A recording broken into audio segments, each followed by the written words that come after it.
열린 인터뷰입니다. 6.4 지방선거 전에 본격적인 막이 오르면서 여야 간 선거 열기도 달아오르고 있습니다. 그중에서도 민심의 바로미터라고도 불리는 지역이죠. 경기도를 중심으로 이번 지방선거 전략에 대한 말씀 나눠보겠습니다. 아직 공식적인 출마 선언을 하진 않았지만 경기도지사 민주당 후보로 꼽히는 분이십니다. 김진표 의원 연결합니다. 안녕하십니까? 네, 김진표입니다. 예, 후보들이 출마 선언을 하는 등 지금 선거 열기가 짚혀지고 있습니다. 이런 가운데 어제 안철수 의원 측에서 윤여준 전 장관을 새정치추진위원장으로 영입했거든요. 네네. 사실 이제 이번 선거에서 민주당은 안철수 신당과의 경쟁이 불가피한데 윤 위원장의 영입 배경 그리고 앞으로 역할 어떻게 보십니까? 새로운 정치를 하자는 이야기들이 있었고 거기에 이제 윤여준 씨도 그런 입장을 했으니까 그건 새로운 일은 아니라고 생각합니다. 다만 문제는 정치라고 하는 것이 현실의 많은 문제들을 해결해야 되는데 기존 정당들과의 관계를 어떻게 맺으면서 새로운 정당을 만들 것이냐. 그래서 국민들에게 새로운 정치의 모습을 구체적으로 어떻게 보여줄 것이냐 하는 점에서 지금까지는 말은 새롭게 한다 그러면서 실제 하는 행동이나 이것이 달라진 게 뭐가 있느냐라는 비판을 받고 있죠. 저는 민주당과 새로운 정치 모임은 안철수 씨가 주도하는 그 모임은 국민들에게 새로운 야당의 모습, 새로운 정치의 모습을 보여주는 혁신 경쟁을 통하는 동지적 또 경쟁 관계라고 생각합니다. 그래서 국민들로부터 서로 혁신을 통해서 새로운 정치 모습을 보여주는 것으로 경쟁하고 그래서 크게 보면 하나가 되어서 우리 정치를 발전시키는데 모두 함께 할 수 있다고 생각하죠. 예. 지난 대선 때만 해도 윤 전 장관이 민주당 문재인 의원을 지지를 했었는데 왜 안철수 의원 쪽으로 갔을까요? 글쎄요, 그건 제가 잘 모르겠고요. 그 전부터 안철수 후보하고는 가까웠던 걸로 알고 있습니다. 예. 왜 그런 말씀을 드렸냐면 박지원 의원이 윤 위원장의 자문을 활용하지 않은 민주당 탓이 무엇보다 크다 이렇게 자성하는 글을 남기셨더라고요. 공감하십니까? 우리 민주당이 그동안 작년 대통령 선거에 실패하고 나서요. 우리나라에서 야당은 대통령 선거에 지면은 모두 해체됐었습니다. 과거에 김대중 대통령께서 3전 4기 하실 때 3번 떨어질 때마다 정당이 바뀌었었죠. 그런 충격, 국민의 따가운 해처리, 비판을 지금 받고 있는 중입니다. 윤여준 장관께서 선거 전에서 어떤 말씀을 하고 충고를 하셨는지는 제 기억이 잘 안 납니다만은 예. 그런 과정에서 우리가 뼈저리게 반성하고 또 쇄신을 해야 할 그런 때고요. 당내에 무슨 계파 간의 의견 작은 대립이 있다든가 하는 그런 걸 뛰어넘는 정치를 보여줘야 하고 또 생활경제, 생활정치의 문제들을 구체적으로 풀어내서 국민들의 어려움을 덜어줄 수 있는 그런 정치, 대안을 제시하는 그런 정치 모습을 보여줘야 되는데 나름대로 한다고 열심히 했습니다만 국민들로부터 그렇게 신뢰를 아직까지는 못 받고 있습니다. 예. 다행인 것은 작년 연말 정기국회에서 철도 파업 문제도 우리 당이 중심이 돼서 문제를 풀어냈고 예산안도 부자 증세를 부분적으로 이루어서 그걸 가지고 약속을 지키는 공약들을 실천을 했고요. 또 국정원 개혁 입법도 완전히 만족하지 못해도 일정 수준으로 해냈고 하는 그런 성과를 가지고 앞으로도 이렇게 한 걸음 한 걸음 우리 국민들의 기대에 부응할 수 있는 그런 정치를 해나감으로써 신뢰를 찾아야 된다고 생각합니다. 예. 한 가지만 관련해서 더 여쭤볼게요. 윤 전 장관 영입으로 안철수 신당 좀 힘을 받겠습니까? 어떻게 전망하세요? 아무래도 도움이 되겠죠. 그러나 안철수 신당의 가장 큰 문제는 내년 지방선거에서 정치라는 것은 후보를 통해서 심판을 받아야 되는데 지금까지는 각 지역에서 뚜렷하게 당선 가능성이 있는 후보를 갖지 못하고 있습니다. 예. 그러면 이제 그것이 문제가 돼가지고 결국 안철수 신당의 지금 인기가 높은 것은 어떻게 보면 아까 말씀드린 민주당에 대한 작년에 정권 교체를 재작년에 못했다는 데 따르는 엄한 비판과 질책이 반대로 그렇게 나타난 새로운 정치에 대한 희망인 것이거든요. 그런데 그것이 구체적으로 그런 국민들의 욕구를 만족을 못 시켜주면 후보의 지지율이 정당 지지율보다 아마 현저히 낮게 된다면 그러면 안철수 신당이라고 하는 것은 결국 거품이었구나라는 판단할 수밖에 없게 되겠죠. 예. 따라서 지금부터의 과제는 그런 구체적인 당선 가능성이 있는 후보를 안철수 신당이 과연 확보할 수 있느냐의 문제라고 생각합니다. 역시 인물이 중심이다. 의원님은 그 6.4 지방선거에서 그 안철수 의원 측과의 단일화에 대해서 부정적 입장을 보이시면서 안 의원 측에서 후보를 내면은 안 의원 정치 세력의 실체보다 훨씬 적은 표가 나올 것이다. 또 안 의원 측에 엄청난 피해가 올 수도 있다. 이렇게 얘기를 하셨더라고요. 지금으로서는 경기도에서는 적어도 그렇게 보이지요. 경기도 내에서. 예. 지금 단일화 이야기가 왜 의미가 없냐면요. 2010년에 저와 유시민 후보가 예. 단일화를 해서 제가 0.96% 차이로 졌지만 진 그 순간부터 유시민 후보 지지 선언을 하고 제 선거보다 더 열심히 뛰어서 도왔습니다. 그런데 결과는 시장 기초단체장 선거에서는 민주당이 다 이겼는데 큰 지역을 예. 그 표만 받으면 도지사를 큰 표 차이로 이겼을 텐데 거꾸로 유시민 후보가 큰 표 차이로 졌거든요.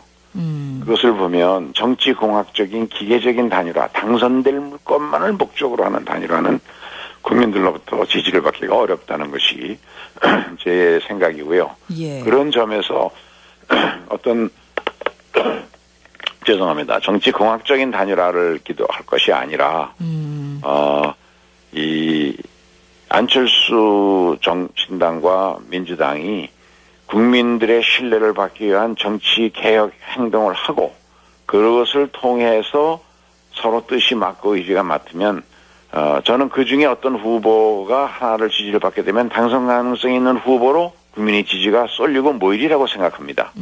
그러면 자연스럽게 단일화가 국민의 손에 의해서 만들어지는 것이고요. 예. 그것이 보다 확실하게 만들려면 저는 같은 크게 다르지 않은 정치 목적 정책 노선을 가진 정당이라면 왜 통합을 할 수 없는가? 물리적인 시간이 부족하다면 통합의 선언을 하고 통합의 하나의 과정으로 야권 전체의 파일을 늘리는 그런 단일화를 하게 되면 국민들로부터 박수를 받고 확실한 당선을 보장받을 수 있으리라고 생각해서 예. 그래서 이런 정치공학적인 단일화 이것은 국민들을 감동시킬 수 없다는 뜻의 말씀을 드렸던 것이죠. 굳이 인위적인 단일화는 필요 없다는 말씀. 일전에 근데 안 의원 측에서 의원님에게 러브콜을 했었다 그런 보도가 있던데 그랬습니까? 그거는 뭐 안 의원한테 직접 들은 것은 아니고요. 예. 어떤 사람이 안 의원 뜻이다라고 와서 얘기를 저한테 했는데 그 사람이 과연 그런 입장인지 또 안 의원이 그런 얘기를 했는지는 모른다는 걸 전제로 말씀을 드렸죠. 네. 그러니까 저는 정당을 자꾸 바꾸고 해롭게 만드는 것보다는 잘못된 일을 했으면 따끔하게 매도 맞고 국민에게 무릎 꿇고 사죄도 하면서 스스로 혁신해서 이 민주정당 뿌리를 지켜가는 것이 우리나라의 정통적인 진보 개혁 세력의 이 정당의 뿌리를 지켜가야 한다고 생각을 합니다. 예. 아무튼 이제 경기도 이번 선거의 최대 관심 지역이자 격전 예상지 중에 하나인데 의원님 이제 유력 후보로 꼽히십니다. 출마는 결심하셨습니까? 지난해 말 경기 언론인 클럽 간담회에서 사실상 출마 선언을 한 것이나 다름없습니다. 저뿐만 아니라 다른 후보들도요. 이제 형식적인 출마 선언만 남아 있습니다만은 설날 이전에 경기도가 앞으로 20, 30년 후까지 먹고 살아갈 그런 미래 비전 이런 것들을 일자리라든가 교육, 복지, 교통, 문화 이런 종합적인 면에서 구체적인 정책 대안을 제시하면서 출마 선언을 하려고 합니다. 그래서 경기도민들에게 준비된 도지사가 누구냐는 점에서 저희 정책 대안을 제시하고자 하는 것이죠. 설 이전이면 이제 이달 안에 공식 출마 그렇습니다. 선언을 1월 한 20일 정도로 계획하고 있습니다. 그러면 이제 민주당 내 경선을 먼저 거치셔야 되는데 지금 이제 원혜영 의원이 출마 선언을 하셨잖아요. 네네. 원 의원과의 경쟁력에 대해서는 어떻게 자평하십니까? 뭐 연초에 많은 여론조사를 통해서 간접적으로 보여줬는데요. 원희영 후보도 아주 훌륭한 정치인이고 제가 아주 좋아합니다. 또 기업을 창업한 그런 혁신가의 이미지 부천시장도 잘했었고요. 그러나 이제 저는 본선에서 누가 당선 가능성이 있느냐 하는 것을 많은 유권자들이 여론조사를 통해서 보여줬다고 보고요. 그리고 경기도의 경제가 지금 아주 어렵습니다. 대한민국 6개 광역경제권 중에서도 지난 10년간 경제 성장률이 경기도가 꼴찌를 해서 가장 가난한 경기도로 전락해버렸습니다. 예.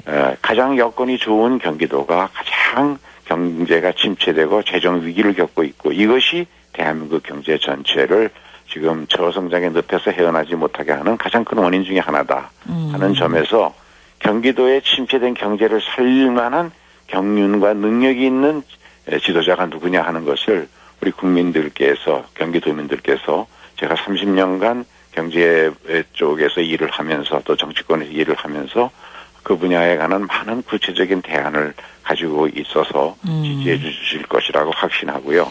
예.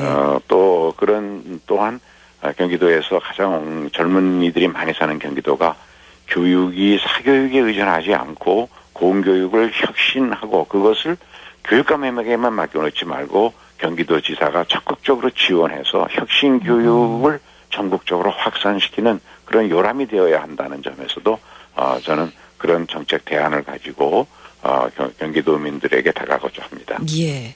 그렇다면 새누리당에서 누가 나올까? 지금 이제 현 경기도지사인 김문수 지사의 삼선 도전 여부가 관심을 받고 있거든요. 물론 뭐 본인 여러 번 고사를 했지만 지금 높은 지지율 때문에 당의 요청이 있다는 얘기도 나와서요. 어떻게 예상하십니까?